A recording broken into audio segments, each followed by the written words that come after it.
Presented by Bruvana, powered by Aviva Finance, co-sponsored by Shahjadi Hair Color.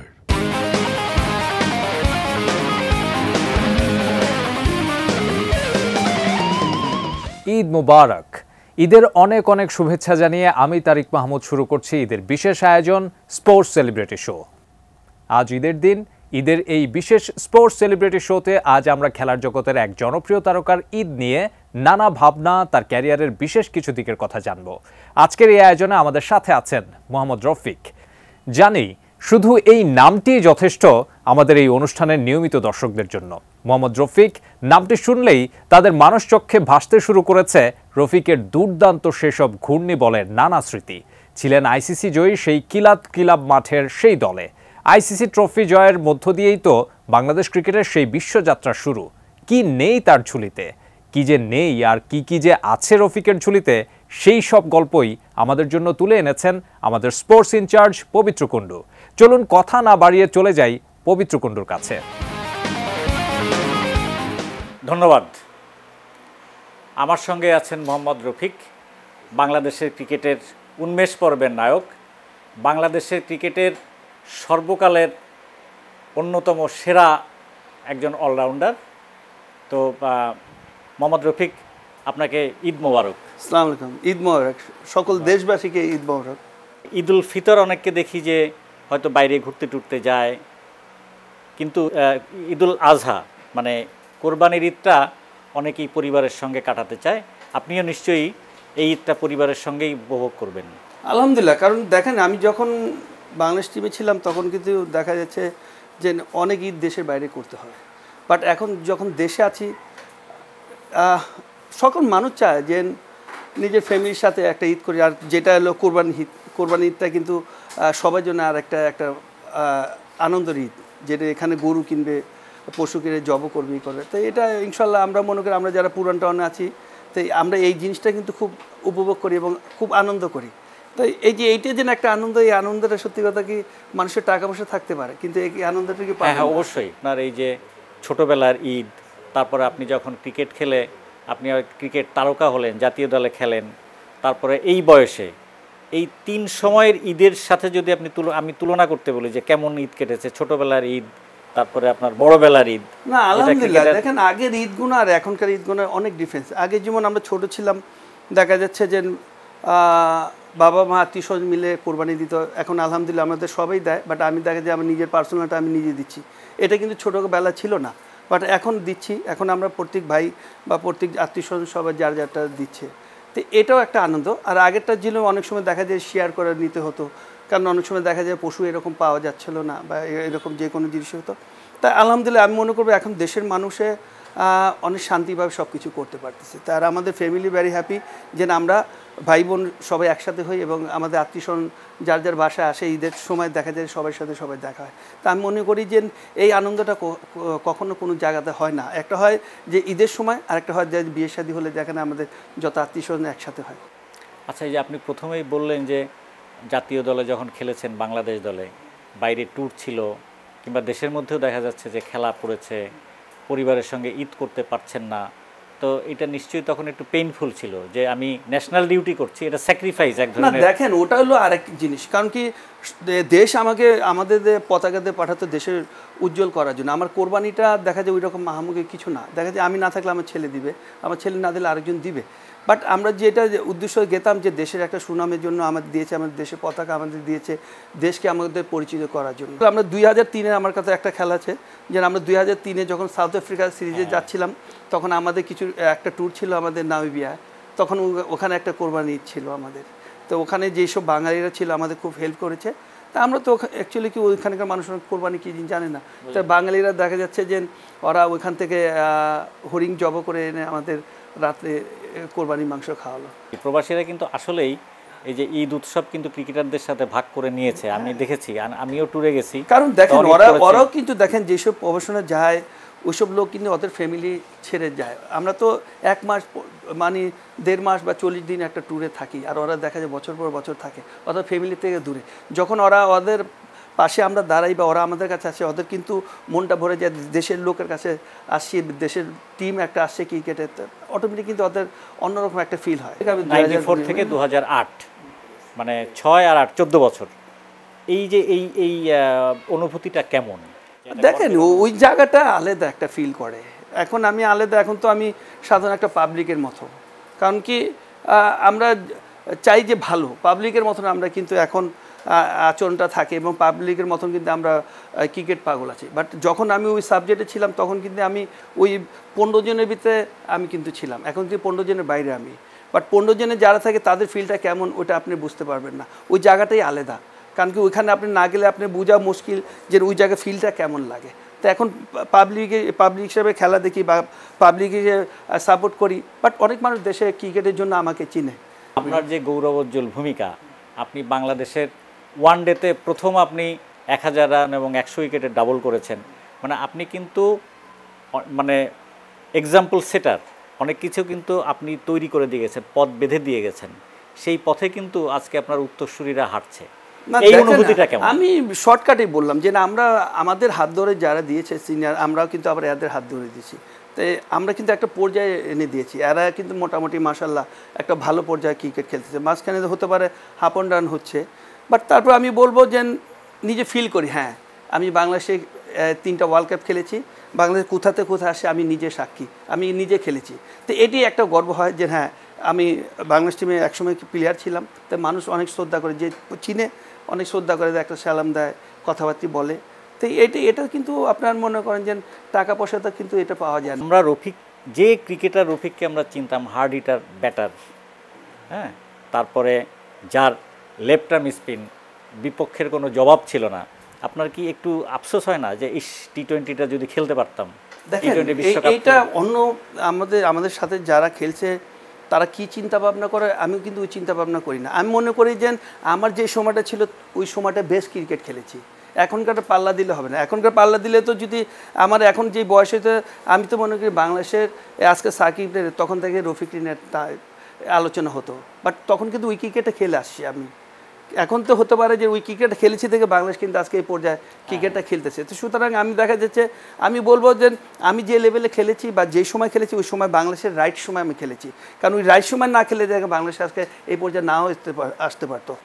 Mohammad Rafiq 2008 সালের ফেব্রুয়ারিতে যখন আচমকাই অবসর নিয়ে ফেললেন, তখন কিন্তু আমাদের এই পুরো ক্রিকেট নেশন, বাংলাদেশের ক্রিকেট সমাজ, সবার কাছে কিন্তু একটা হার্ট ব্রেকিং নিউজ ছিল যে রফিক নেই, ক্রিকেটে নেই, কাল থেকে রফিককে আর দেখতে পাবো না কোনো ইয়েতে।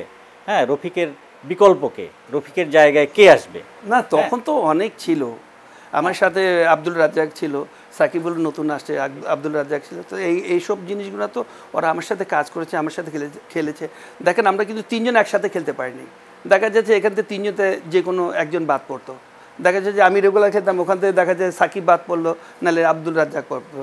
বাট যখন দেখলাম আমি নিজে চিন্তা করে যে এই 2টা প্লেয়ার কিন্তু বাংলাদেশে অনেক সময় দিতে পারবে, বাট আমার জন্য এরা দেখা যাচ্ছে একজন খেলতে পারছে না। তা আমি কিন্তু অনেক কিছু চিন্তা ভাবনা করে ওইটাই বলছি যে যাদের আমি যদি এখান থেকে সরে যাই, এরা কিন্তু বাংলাদেশে আরো ফিউচারটা অনেক দূরে নিয়ে যাবে। কারণ ওই সময়টা আমার অনেক থাকতে চাননি না, আমি কখনো, আমি সবসময় কিন্তু পজিটিভ চিন্তা ভাবনা করি যে না, আমি এখনো যদি বাংলাদেশ টিম খেলতাম, আমার কথা হলো যে আমি যদি পারফর্ম না, আমরা কেন রাখবা? এটা তো ক্লাব লেভেল না, এটা বাংলাদেশ টিম, এটা দেশের টিম।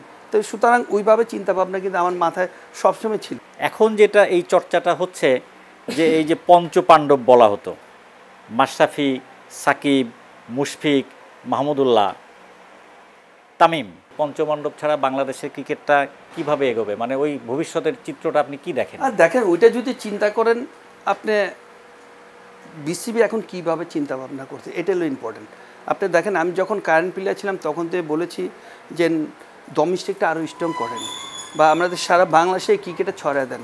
প্রত্যেকটা ডিস্ট্রিক্টে যদি এই ক্রিকেটটা দিত, আমরা কিন্তু ওই সময় খ্যাপ খেলতাম প্রত্যেকটা ডিস্ট্রিক্টে যে তো এখন কিন্তু দুঃখের বিষয় প্রত্যেকটা ডিস্ট্রিক্টে কিন্তু আপনার খেলাধুলা হয় না, আপনি শুধু ঢাকার ভিতরে হয়। তাই ঢাকার লিগটাও দেখেন আপনার তখন কিন্তু লং সময় ছিল, আমরা 3 মাস 4 মাস খেলতাম, কিন্তু এখন দেখা যায় যে আপনি 1 মাসের ভিতরে শেষ করে। আর দেখেন আমরা মুসলিম কান্ট্রি, দুইটা লাস্ট এই বছরটা, গত বছরও কিন্তু রোজার ভিতরে ডোমেস্টিকে খেলা দিয়েছে। এই সময়টা তো আমরা মনে করি রোজা থাকি, তো এই রোজার ভিতরে আপনি প্লেয়াররা কীভাবে খেলবে? তো আমি মনে করি যে এই যে আজকে অনেক প্লেয়ার টায়ার্ড হয়ে গেছে, অনেক প্লেয়ার ইনজুর হচ্ছে, এমন কি এইটি একটা কারণ। কারণ কি আপনি বিপিএল শেষ করেছেন কয়দিন পরেই আপনি রোজা আসে, ও রোজার ভিতরে আপনি ঢাকা লিগ খেলা দিয়েছেন। তা আমি মনে করি যে এখান থেকে প্লেয়ার কিন্তু অনেক খেলবে। যদি আমি প্ল্যানিংয়ে থাকতাম বা আমি বোর্ডের লোক থাকতাম, তাহলে আমি কী করতাম, আমি রোজার ভিতরেই খেলা দিতাম, বাট আমি টোয়েন্টি খেলা দিতাম। বিকজ আমার ওয়ার্ল্ড কাপ সামনে খেলা, আমি ওয়ার্ল্ড কাপ খেলবো টোয়েন্টি। আমি যদি ডোমেস্টিকটা টোয়েন্টি করে দিতাম, তাহলে দেখা যায় যে আমার ন্যাশনাল টিম যেসব প্লেয়ারগুলো আছে সব প্লেয়ারগুলো প্রত্যেকটা ক্লাবে খেলতে পারতো। বাট আমি মনে করি যে যারা অর্গানাইজ করেছে তাদের কোনো প্ল্যানিং ছিল। স্পোর্টস সেলিব্রিটি শোর এই পর্যায়ে নিচ্ছে ছোট্ট একটা বিরতি। ফিরবো কিছুক্ষণ পর, আমাদের সঙ্গেই থাকবে। বিরতির পর আরও একবার আমন্ত্রণ স্পোর্টস সেলিব্রিটি শোতে। ঈদ মুবারক। পবিত্র কুণ্ডুর সাথে ছিলাম, শুনছিলাম মোহাম্মদ রফিকের নানা গল্প। চলুন আবারও চলে যাই তার কাছে। 2000 সালে আমরা টেস্ট স্ট্যাটাস পেলাম। আপনার এই অনুষ্ঠান যখন এটিএন নিউজে প্রচারিত হবে, তার কয়েকদিন পরেই কিন্তু আমার টেস্ট স্ট্যাটাস প্রাপ্তির 24 বছর পূর্তি হবে, মানে 2 যুগ। এই 2 যুগ পরে আপনাকে যদি অ্যাসেস করতে বলা হয় যে বাংলাদেশের টেস্ট কোথায় দাঁড়িয়ে, কি এর ভবিষ্যৎ?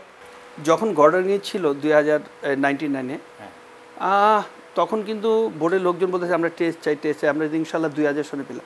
তখন কিন্তু বলেছিল বাংলাদেশ এখন থেকে কিন্তু টেস্টের উপযুক্ত হয় নাই। কারণ কি ওই এত মানের ক্রিকেট প্লেয়ার, ওই বুঝে যে একটা নতুন দেশকে তুমি এত বড় একটা দায়িত্ব দেবে, আর পারবে না। তো সুতরাং ওই কিন্তু খারাপ কিছু বলে না, আমাদের দেশের জন্য ভালো বলছে। আমরা 2000 সনে আপনার টেস্ট নিলেন, আপনি ইন্ডিয়ার সাথে টেস্ট খেললেন, বুলবুলে 100 মারলো, এটা একটা ভালো রেকর্ড হলো। তারপরে আপনি দেখেন তো কোথায় আপনি কয়টা ম্যাচ দেশের বাইরে জিতছেন আর কয়টা দেশে জিতছেন। আপনি দেশে হিসাব একটা টুর্নামেন্ট বা ছাড়া আপনি টেস্ট ম্যাচ জিততেছেন, আপনি মনে করেন এটা রেকর্ড। আপনি রেকর্ড করবেন, প্রত্যেকটা দেশে যাবেন যারা টেস্ট কান্ট্রি আছে, দেশেতে জিতে আসতে, তাহলে দেখা যায় হতে পারে আপনি সিরিজ হারেন, বাট দেখা যায় 3টা টেস্টের ভিতরে একটা টেস্ট জিতেন না। তাহলে তো আপনার নিশ্চয়ই একটা দুঃখ হয় যে আমরা 2000 সালে টেস্ট স্ট্যাটাস পেয়েছি। না, দুঃখ করার শুনেন 24 বছর হয়ে গেল। দুঃখ করলে তো করার কিছু নাই। মানে ক্রিকেট ওয়ার্ল্ডে আমরা এখন সেরকম শক্তি হিসেবে নিজেদের প্রতিষ্ঠিত করতে পারলাম না। এটা তো আপনি শুনেন, এটা তো আপনি খেলার ভিত্তিতে দেখতেছেন, টেবিলেই দেখতেছেন। এটা তো আপনি আমি বললে কিছু হবে না। এখন আপনি আমি বললে কি হবে, কে শুনবে? কারণ মাঠে খেলা যেটা চিন্তা ভাবনা যে মাঠে খেলা মাঠে খেলবে, আপনার কথা আপনি বলবেন, আমার কথা আমি বলবো, এটা তো কোনো না। বাট আমাদের দেশের চিন্তা করতে হবে লং সময় নিয়ে, যে আমরা কেন আজকে এই পর্যন্ত আসি, এই পর্যন্ত কেন আমাদের প্রত্যেকটা বছরে প্রত্যেকটা যখন ক্যালেন্ডার হয় আমাদের টিমটা কেন এত আতঙ্কের ভিতরে থাকে। এই টেস্ট বাদ দিয়ে দেবে, এই ওডিআই বাদ দিয়ে দেবে, কেন আমরা এই আতঙ্ক থাকবো? তা আতঙ্ক থাকি এই কারণে, কারণ আমাদের টেবিলে দেখার পয়েন্ট নাই, এই কারণে তো হচ্ছে। তা আপনার পয়েন্টটা কীভাবে তৈরি করবেন, আপনি তো এটা বের করতে হবে না। কিন্তু প্ল্যান আপনি বলছেন যে ক্রিকেট বোর্ডে তো এখন অনেক টাকা, ধনী বোর্ড বলা হয়। শুনেন, টাকা থাকলে কিন্তু মাঠে খেলা থাকে না। আপনার মাঠের কাজ মাঠে করতে হবে, টাকার কাজ টাকা করবে। আগে কি টাকা ছিল? আপনি তো আজকের থেকে সাংবাদিক হন, আপনার সাথে তো মিনিমাম আমার 30 বছর জড়িত। আমি যখন ঢাকা লিগ প্রথম 87-তে খেলি, তখন থেকে আমি আপনার সাথে আমার দেখা হয়েছে 93-তে প্রথম। না, সেটাই তো, আমি ঢাকা লিগ খেলি 87-তে বাংলাদেশ বিমানে, আমি তখন থেকে দেখতেছি। আপনি তখনকার অবস্থা, আপনি যখন আসলেন বললেন যে 91, আপনি তখন বোর্ডে কি ছিল আর এখন কি আছে? তখন কিন্তু বাংলাদেশ মাঠে খেলা ছিল, এখন কিন্তু টাকা আছে, খেলা নেই। আমরা কিন্তু এবার সবচাইতে কম আশা নিয়ে গেছি টি-20 বিশ্বকাপে। এই টিমটা কেমন করছে, এই টিম নিয়ে যদি একটু মূল্যায়ন। না, আলহামদুলিল্লাহ, দেখেন আমরা তো টিম যাওয়ার আগে বা ওখানে যখন ওয়েস্ট ইন্ডিজের সাথে খেললো, ম্যাচ হারলো, অনেক আলোচনা হয়েছে। বাট এখন দেখেন কিন্তু ওইসব আলোচনা, আপনারা সাংবাদিক আপনারা কিন্তু এইসব আলোচনা বন্ধ করে দিচ্ছেন। বিকজ কেন? একটা জায়গায় যে আপনাদের পারফর্ম দিচ্ছে, তারপরে যখন পারফর্ম দিবে, পারফর্মে কি ভুল নাই? আছে, বাট আমরা কিন্তু ওইটা সমালোচনা জিতে গেলে তখন আর ওইগুলো আমরা সেটাই। তাই এখন পারফর্ম করতেছে, বাট এই পারফর্মে খুশি থাকলে হবে না, আরও পারফর্ম করতে। আপনি যতই জায়গায় 2020 খেলাটায় আমি দেখলাম, এই বিশ্বকাপটা আমি মনে করি যে 100% বলারের অবদান। আপনি দেখেন এখানে কিন্তু ব্যাটসম্যান, আমি মার্কেই দিব না, বাট বলারদের আমি 100% মার্ক দিব। তো সুতরাং আপনি 3টা পার্টি আপনি ভালো করতে হবে, ফিল্ডিংও ভালো করতে হবে, ব্যাটিংও অসাধারণ করতে হবে, বলিংও অসাধারণ করতে হবে। তাহলে দেখা যায় আপনার সুপার 8-এ উঠছেন, সুপারে উঠতে আপনার সুপার 4-এ কীভাবে আসবে, তাহলে বুঝতে পারবেন যে হ্যাঁ বাংলাদেশ কোন পথে যাচ্ছে। আমরা তো আশা করি, আমরা তো চাই ট্রফিটা নিয়ে আসুক, সুযোগ আছে। বিকজ কেন বললাম, একসময় দেখেন আপনি যে 86-এর না কত, ইমরান খান যখন ক্যাপ্টেন ছিল, পাকিস্তান চ্যাম্পিয়ন হলো, ওরা কিন্তু এরকম কিন্তু ল্যাংড়াতে গেল, চ্যাম্পিয়ন হয়ে গেলো। তো বাংলাদেশের অসম্ভবের কিছু না, কথা বলছেন। তাই আমি মনে করি যে একটা ভালো সুযোগ আছে। এইবার বিশ্বকাপে দেখেন কতগুলো বেশ আশ্চর্যজনক ঘটনা ঘটলো, মানে চমক। আমেরিকা পাকিস্তানকে হারিয়ে দিল, নিউজিল্যান্ড বাদ হয়ে গেল, শ্রীলঙ্কা বাদ হয়ে গেল, তারপরে ইংল্যান্ডেরও কিন্তু একটু দুশ্চিন্তা আছে। তো এই যে বড় দলগুলোকে হোঁচট খাচ্ছে ছোট দলগুলোর কাছে। আপনি 10 বছর পিছনে যে খেলা ছিল এখন কিন্তু প্রত্যেকটা যে আমরা এখন দেখা যায় আইসিসি খেলি না, ওদের সাথে আমাদের দেখা হয় না, বাট আইসিসি যারা খেলতেছে ওই জায়গাটা কিন্তু অনেক স্ট্রং হয়ে ওরা আসতেছে। তোরা কিন্তু সারা দুনিয়াকে দেখাচ্ছে যে আমরা কিন্তু কাম ব্যাক করতেছি। তো সুতরাং কিন্তু এই আমাদের মতন যেসব টিমগুলো আছে তো এইসব টিমের জন্য কিন্তু নক করতেছে। তো আমাদের যদি নক করে তাহলে আমাদের আরও বেটার ক্রিকেট খেলতে হবে। আপনি দেখেন যে আজকে বড় বড় টিম যেসবগুলো আছে এরা কিন্তু চ্যাম্পিয়ন টিমগুলো বাদ যাচ্ছে। তা আমি মনে করি যে এই যেসব টিমগুলো বাদ গেতেছে তা এটা বাংলাদেশে কিন্তু একটা ভালো একটা চান্স আছে যে ফাইনাল খেলা। তাই সুতরাং এই ধরনের ক্রিকেট খেললে অটোমেটিক কখন কে করে ভালো এটা কিন্তু বোঝা মুশকিল। আমি এতটুকু বলতে পারি যে আমার কাছে লাগে যে এশিয়ার ভিতরে এই ট্রফিটা আসবে। এই বাংলাদেশ দলের ধরেন নাজমুল হোসেন শান্তর ক্যাপ্টেন্সি, তারপরে টিমের বন্ডিং, কোহেশন, কোচিং আপনার কেমন লাগতেছে? দেখেন, রেজাল্ট হলে ভালো, রেজাল্ট না হলে খারাপ, বাট আমি মনে করি যে ম্যানেজমেন্ট যেটা চিন্তা ভাবনা করছে আমি মনে করি এটা 100% সবাই মেনে নিতে হবে। আমি বলতে পারি যে অমুক প্লেয়ার না অমুক প্লেয়ার, কিন্তু তারা যেটা চিন্তা করছে সেটাই, তারা কলমে যেটা লিখে দিচ্ছে সেটাই কিন্তু পারফেক্ট হবে। বাট আমি এখন কারণ কি বাংলাদেশের পাবলিক কিন্তু এখন প্লেয়ারতে খেলা বুঝে, ওরা কিন্তু প্রত্যেকটা দেশের প্লেয়ার নাম বলতে পারে, আমি বলতে পারবো না, বিকজ এখন মানুষের সাপোর্টারকে কিন্তু আপনি এখন নছতে বুঝাতে পারবেন। ওরা ভালো ক্রিকেট বুঝে, তো ওরা বুঝেও যে এই যে আমরা যেমন বিপিএল শেষ করলাম এখান থেকে যারা পারফর্মার এরা কি দেখা নেই খেলা? অবশ্যই দেখেছে, এরা কিন্তু মার্ক করে যে এই প্লেয়ারটা এই 20 ডে এত ভালো ক্রিকেট খেলছে, তো এরা বোধহয় এখানে নিলে ভালো হবে। তো সুতরাং এর মধ্যে সবাই একটা চয়েস থাকে। তো আপনার ভবিষ্যৎ পরিকল্পনা কি? আরো অনেক রফিক তুলে আনবেন? দেখেন, আমার চিন্তা ভাবনা ইনশাল্লাহ খুব তাড়াতাড়ি দেখবেন যে আমার একটা একাডেমি বানাচ্ছি আমি। হ্যাঁ, হামিদুর রহমান স্টেডিয়ামের উল্টা সাইডে। তা আলহামদুলিল্লাহ আমি এটা খুব তাড়াতাড়ি কাজটা ধরবো। অনেক অনেক ধন্যবাদ, শুভেচ্ছা এটিএন নিউজের পক্ষ থেকে। আপনার এই অবসর জীবন, ক্রিকেট পরবর্তী জীবন আপনার আনন্দে কাটুক, সাফল্যে ভরে উঠুক, এবং আমরা কিন্তু ওই মোহাম্মদ রফিককে আজীবন মনে রাখবো। আলহামদুলিল্লাহ, বাংলাদেশের ক্রিকেট মোহাম্মদ রফিককে মনে রাখবে। ঈদ আপনার জীবনে অনাবিল শান্তি বয়ে আনুক। আমার পক্ষে তো দেশবাসীকে এবং সকল মুসলমানকে ঈদ মোবারক জানাচ্ছি। ঈদ মোবারক, এবং সবাই ভালো থাকুন, সুস্থ থাকুন, আপনার ফ্যামিলির সাথে ঈদ করা পারেন। ঈদ মোবারক সবাইকে। দর্শক, মোহাম্মদ রফিকের সাথে নানা কথা, গল্প আর আড্ডায় সময়টা পেরিয়ে এলাম আমরা। আগামীকাল এই সময়ে আবারও ফিরে আসবো স্পোর্টস অঙ্গনের একজন তারকাকে সাথে নিয়ে। সেই পর্যন্ত ভালো থাকুন, সুস্থ থাকুন, এটিএন নিউজের সাথেই থাকুন। Presented by Ruvana, powered by Aviva Finance, co-sponsored by Shahjadi Hair Color.